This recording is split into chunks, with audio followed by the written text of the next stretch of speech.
Hola, ¿cómo estás? Bienvenido, bienvenida a un nuevo resumen de la lección de Escuela Sabática Joven, que en realidad es el último porque ya llegamos al final del trimestre y en la lección número 13 teníamos este título, Pureza. El texto base está allí en 1 Corintios capítulo 6, versículos 9 al 20 y recapitulando un poco a lo largo de todo el trimestre hablamos de que la sexualidad no solo tiene un aspecto físico, sino que involucra a todos aquellos aspectos que tienen que ver con la identidad humana. Hablamos del aspecto emocional, psicológico, espiritual incluso.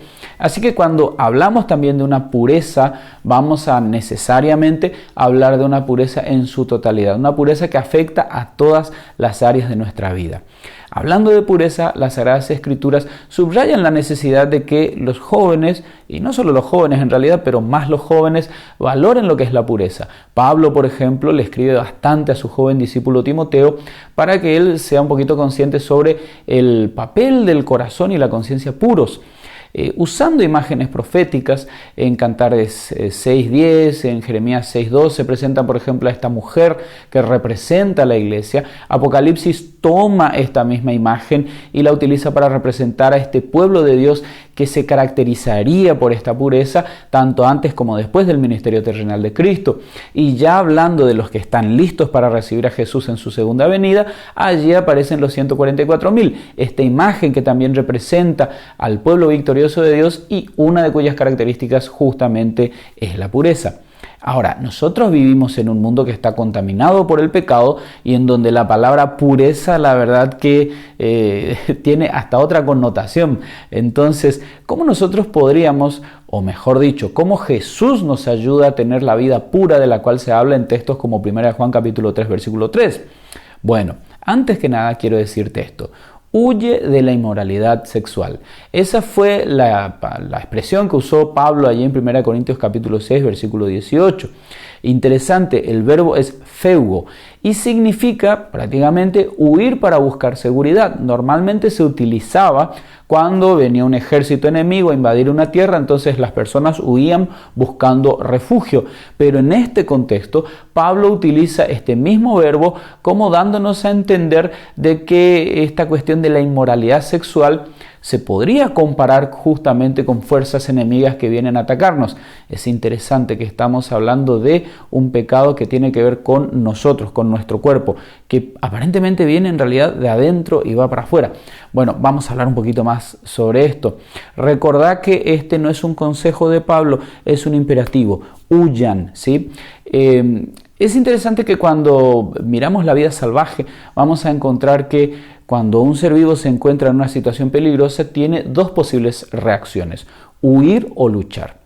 En la Biblia, en algunos contextos, se nos recomienda que sí, que luchemos. Por ejemplo, Santiago capítulo 4, versículo 7, nos dice que nosotros podemos resistir al diablo y él huirá de nosotros. Según Timoteo capítulo 2, versículos 1 al 4, utiliza un lenguaje hasta militar, si se quiere, para recomendarle ciertas cosas a los seguidores justamente de Cristo.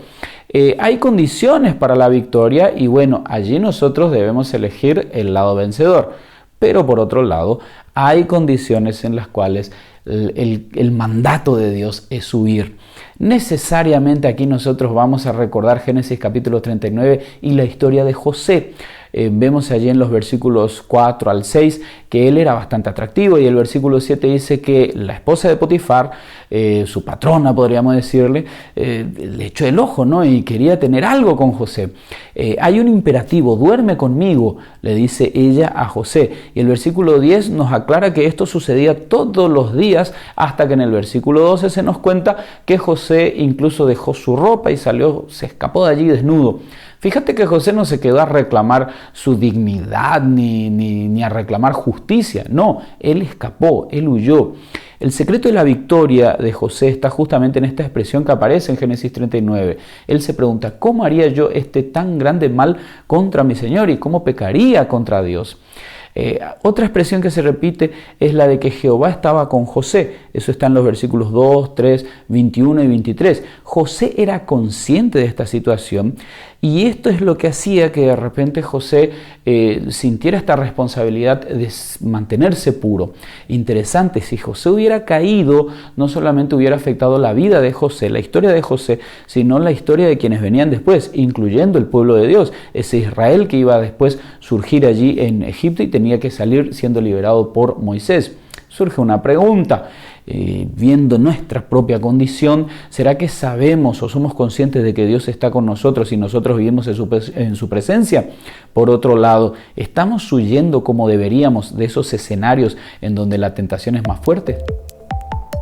En un mundo hipersexualizado como el nuestro, hay algunas cosas prácticas que podemos hacer para huir de la inmoralidad sexual y huir hacia Jesús y mantenernos conectados con su presencia. Número 1. Dominar los hábitos mediáticos. La generación anterior era adicta a la televisión, la actual es adicta a Internet y la que se viene es adicta o va a ser adicta a los dispositivos móviles. Nosotros tenemos que tener en cuenta que si las imágenes de la tentación están constantemente ante nuestros ojos, entonces sí o sí, según Lucas 11:34, habrá un impacto en lo que hacemos. Aquí estamos hablando de cualquier tipo de contenido visual, tanto lo que ves en redes sociales, videos en la web, libros, medios visuales de cualquier tipo. Job 31:1 y 2 Corintios 3:18 son dos textos que nos dicen justamente que lo que vemos es lo que obtenemos y en lo que nos convertiremos. Es por eso que David se propone no colocar nada malo ante sus ojos, allí en Salmo 101:3. Y Jesús es un poco más tajante, más contundente. En Mateo 5:28 y 29 Él nos dice que la lujuria, el pecado de la lujuria comienza justamente por los ojos. Un segundo aspecto a tener en cuenta, la alimentación y el ejercicio físico. Ambas cosas nos ayudan o proporcionan un equilibrio en las hormonas, el rendimiento óptimo de los neurotransmisores, etc. Tenemos que ser sinceros. En la Biblia aparece un plan original de alimentación y mientras más cerca estemos de ese plan original, mientras más cerca estemos de ese estilo de vida saludable, obviamente que los resultados van a ser mejores, tanto para lo físico como para lo mental y lo emocional. Así que ten en cuenta este detalle. Los hábitos de regularidad también ayudan muchísimo porque proporcionan cierta homeostasis, ¿sí? Esa palabrita que vas a saber lo que significa si buscas en Google. Por ejemplo, tener una misma hora siempre para dormir, para levantarse, no importa si es fin de semana o si es feriado, un horario para estudiar, para orar, hasta para meditar, digamos, todo eso te ayuda. Tener lugares en donde hacer cada cosa también. Y escapar de esos lugares en donde la tentación se presenta también es correcto. Los círculos sociales, aquí estamos en el tercer punto, círculos sociales y amigos. Pueden también meternos en algunos tipos de situaciones sociales en las que, vamos a recibir tentación o vamos a estar cerca de la tentación. Capaz que necesitemos cambiar circunstancias y escenarios para que no se facilite más esta tentación. Puede ser a nivel local e inmediato, como por ejemplo José, que tuvo que trasladarse de un lugar a otro para escapar de la esposa de Potifar. O puede tener que ver más con cosas generales y a largo plazo. Puede ser que necesites tomar decisiones drásticas, como por ejemplo buscar un nuevo trabajo o hasta mudarte a una nueva ciudad. Ahora, recordad esto, no es solo evitar las malas influencias, sino también involucrarte con buenas influencias. Invertir tiempo en buscar buenas amistades, personas que también quieran ir al cielo y quieran mantenerse puras en esta tierra igual que vos. Un cuarto factor, la pureza debe ser de adentro hacia afuera y viceversa, ¿sí? Aquí entramos ya en la parte devocional de repente. Memorizar textos bíblicos, meditar en Cristo, la música espiritual, todo esto puede influir en nuestro pensamiento de manera muy positiva y mientras más le quites lugar a la tentación, mejor. Y un quinto aspecto, la fuerza espiritual se desarrolla a través de la oración. Y aquí no estamos hablando solamente de cantidad de oración, sino que también vamos a hablar de una palabrita que me costó un poquito, vulnerabilidad. ¿Cuán vulnerable te sentís cuando estás orando, cuando estás en tu momento de oración, de ese momento íntimo de comunión con Dios? Cuando hablamos de vulnerabilidad, hablamos de no solamente hacer esa clásica oración en donde agradeces por todo lo que Dios te da, sino en donde también le decís a Dios todo. Tipo, si estás siendo tentado, se lo decís a Dios. Si caíste, se lo decís. Si amás el pecado más que a Dios mismo, se lo decís también. Si estás impotente ante un pecado, o sea, todo se lo decís. Ahora, hay varios factores que pueden hacer que esta intimidad y esta vulnerabilidad en la oración no se den. Podemos hablar de culpa, de vergüenza, de miedo inclusive. Pero por favor, no dejes que estos factores bloqueen, digamos, tu caminar con el Señor, porque justamente esta vulnerabilidad, este momento íntimo en el cual vos le podés decir a Dios, mira Señor, necesito tu ayuda en esta área, esto es lo que va a ser ese punto de inicio en una caminata victoriosa realmente. Recordá que vos necesitas huir hacia Jesús cada vez que te sientas tentado y amenazado por esa tentación justamente.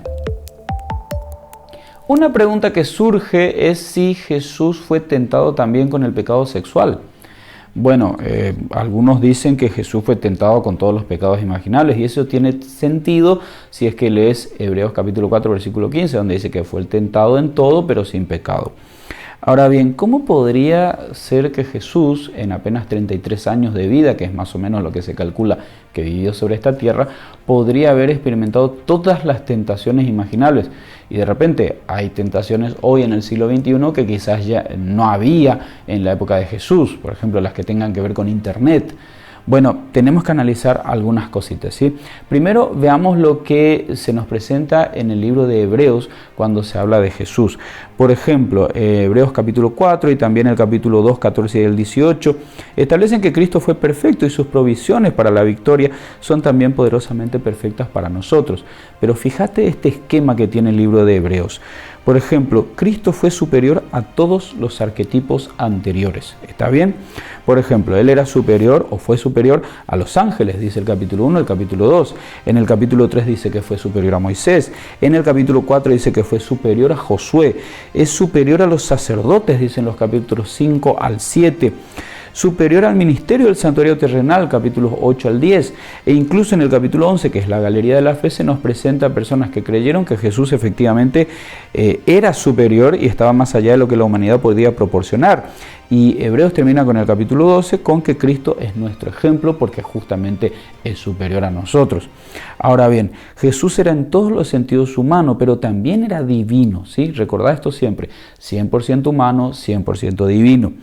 Ahora, Él quizás, no sé si podemos decir que fue tentado como nosotros, porque si te pones a pensar en el factor divino, podríamos decir que las tentaciones de Satanás fueron más poderosas inclusive. Sí podríamos decir de repente que Jesús fue tentado en el núcleo de cualquier posible tentación.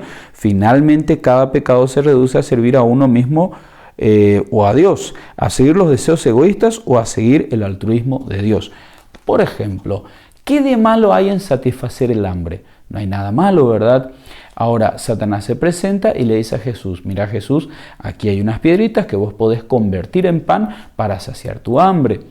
Entonces, la evaluación que Cristo hace de la tentación es impresionante. Él dice, bueno, si yo hago esto, efectivamente voy a poder comer, pero voy a estar usando mi poder para motivos egoístas, ¿sí? De repente Jesús se pone a pensar en que la salvación de la humanidad era más importante que comerse un pedacito de pan caliente recién hecho. Podríamos decir que no hay nada de malo en esto. Satanás tentó a Jesús para que usara su divinidad para escapar de las pruebas y el sufrimiento. Y vos me vas a decir, pero ¿qué de malo hay si finalmente Dios quiere que el ser humano no sufra? Que quiere que el ser humano sea liberado de eso. Bueno, Jesús tenía una función específica y Él no podía utilizar su poder para su propio beneficio. Perdón que patine mucho en esto, pero básicamente allí nosotros podríamos decir que sí, Jesús fue tentado en todo, en semejanza nuestra. Claro que sí, quizás no con todas las tentaciones posibles que vos y yo podamos pasar, pero sí en el núcleo, sí en la esencia, y esa esencia normalmente tiene que ver con egoísmo o altruismo. Hay unos aspectos que quiero mencionarte antes de terminar. Por un lado, Romanos 8.3 nos dice que Jesús vino como humano en semejanza de carne de pecado. Eso significa que Él entiende y simpatiza con nuestras tentaciones, con tus tentaciones, y las entiende porque fue tentado como humano.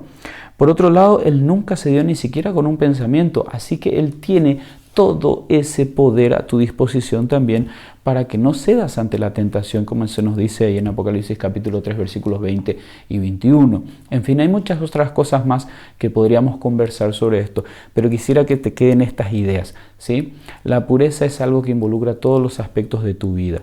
El Señor dio principios fabulosos en su palabra, mediante los cuales nosotros podemos entender cuál es el plan que Él tiene para nuestra sexualidad. nosotros podemos tomar estos principios y ser súper felices ya en esta tierra. Pero si por alguna razón, en algún momento fracasaste tratando de seguir estos principios, ese mismo Jesús que fue tentado como vos, aunque Él no perdió, Él no fracasó, Él entiende lo que pasaste y Él te ofrece todo su poder, no solamente para perdonarte, sino también para fortalecerte y que de esa manera ahora puedas comenzar de cero y esta vez sí vencer. Así que, ¿qué te parece si huís hacia Jesús y le pedís que te ayude en lo que necesites ayuda? Bueno, eso es lo que te quería decir. Que Dios te bendiga, que sigas teniendo un excelente día y ¿será que nos vemos la semana que viene?